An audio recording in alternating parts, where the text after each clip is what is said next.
बिस्मिल्लाहिर्रहमानिर्रहीम। मेरा नाम डॉक्टर शिव शाहिद है और आज की इस वीडियो में हम बात करेंगे कि फाइब्रोमिल्जिया क्या चीज़ होती है।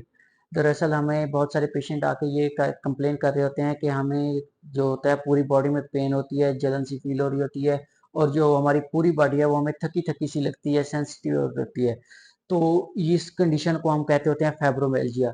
इसमें होता क्या है, इसमें जो हमारे मसल हो गए और सॉफ्ट टिश्यू हो गए वो पेन करना स्टार्ट कर देते हैं। लेकिन इस कंडीशन को हम आर्थराइटिस के साथ नहीं जोड़ेंगे, क्योंकि आर्थराइटिस में जो होता है वो पेन एक ही जगह पे होता है और इसमें जो पेन होता है वो किसी एक बॉडी के एक हिस्से तक लिमिटेड नहीं होता।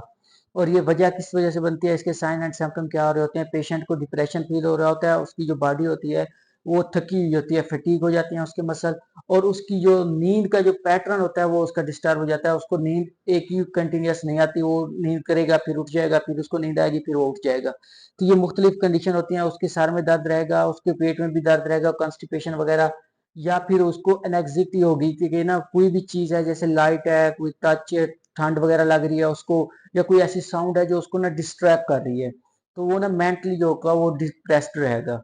तो हम इसके लिए किस एज में होते हैं, ये इसके लिए जो होता है ना, ये मुख्तलिफ फैक्टर इन्वॉल्व होते हैं। जैसा कि कोई भी पेशेंट है उसको 30, 35, 50 की एज तक ये स्टार्ट हो जाती है, लेकिन इसका कोई स्पेसिफिक ड्यूरेशन नहीं है कि ये इस ड्यूरेशन तक होगी। ये 20 ईयर वाले एज के पर्सन को भी हो सकती है। इसमें ये ज्यादातर होता है, ये औरतों में ज्यादा होती है, 9 से गुना तक ये मेल की बानिस्बत फीमेल्स में ज्यादा पाया जाता है फाइब्रोमिल्जिया। और इसकी जो कंडीशन होती है ये किस वजह से बनता है, ये या तो इनहेरिटेड होगा या फिर होगा कि हमारे जो ब्रेन के केमिकल्स हैं वो इम्बैलेंस हो जाते हैं। ये कोई भी फिजिकल या स्ट्रेस लेने की वजह से या किसी भी ट्रॉमा या इन्फेक्शन की वजह से जो हमारे केमिकल्स होंगे वो इम्बैलेंस होंगे और हमें फाइब्रोमिल्जिया हो जाएगा। हमारी बॉडी में जलन सी सेंसेशन आएंगी, हमारी बॉडी थकी थकी सी फील होगी, हमें कोई भी काम करने को दिल नहीं करेगा। तो हम इसको मैनेज कैसे करते होते हैं, हम पेशेंट को नॉर्मल एक्टिविटीज की तरफ कैसे लेके आते होते हैं। सबसे पहले हमने पेशेंट को गाइड करना है कि आपने सुबह के टाइम उठ के वॉक स्टार्ट करनी है। 15 से 20 मिनट की वॉक लाजमी है।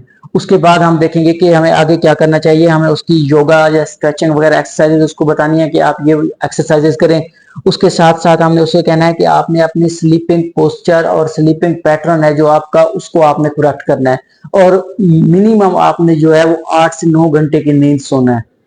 ये नहीं हो कि पेशेंट कह के मैं रात के 3 घंटे सो रहा हूँ और फिर भी कंडीशन ठीक नहीं हो रही, और डॉक्टर साहब ने कहा था कि आपने सोना है तो आपकी प्रॉपर नींद करनी है, तो नहीं, 8 से 9 घंटे की जो है वो नींद होनी चाहिए आपकी। और उसके साथ साथ आपकी एक्सरसाइजेज वगैरह चलेंगी, और जो आपने डाइट लेनी है बैलेंस डाइट वगैरह हो आपकी। इसके साथ साथ जो हमने लेना है वो हमें अपने डॉक्टर से दिखा के, अगर हमें डिप्रेशन फील हो रहा है, हमें नींद नहीं आ रही, बेसुकूनी है, तो हमने एंटी डिप्रेसेंट या फिर हमने एंटी रिलैक्सेंट लेने हैं, लेकिन डॉक्टर के मशवरे के मुताबिक खुद से नहीं लेने स्टार्ट कर देने। खुद से हमने जो करना है अपनी बैलेंस डाइट रखनी है, और उसके अलावा हमने अपने जो स्लीपिंग है ओवर्स हैं उनको हमने पूरा करना है, और अच्छी सी डाइट के साथ साथ हमने वॉक स्टार्ट करनी है, योगा या स्ट्रेचिंग एक्सरसाइज वगैरह करनी है। तो हम इस कंडीशन को अच्छे से हम मैनेज कर सकते हैं कि हमें बॉडी में पेन वगैरह भी नहीं होगी, थकी थकी सी भी फील नहीं होगी, और बंदा एक्टिव रहेगा और वो अपनी फंक्शनल एक्टिविटीज हैं वो एक्टिवली परफॉर्म कर सकेगा।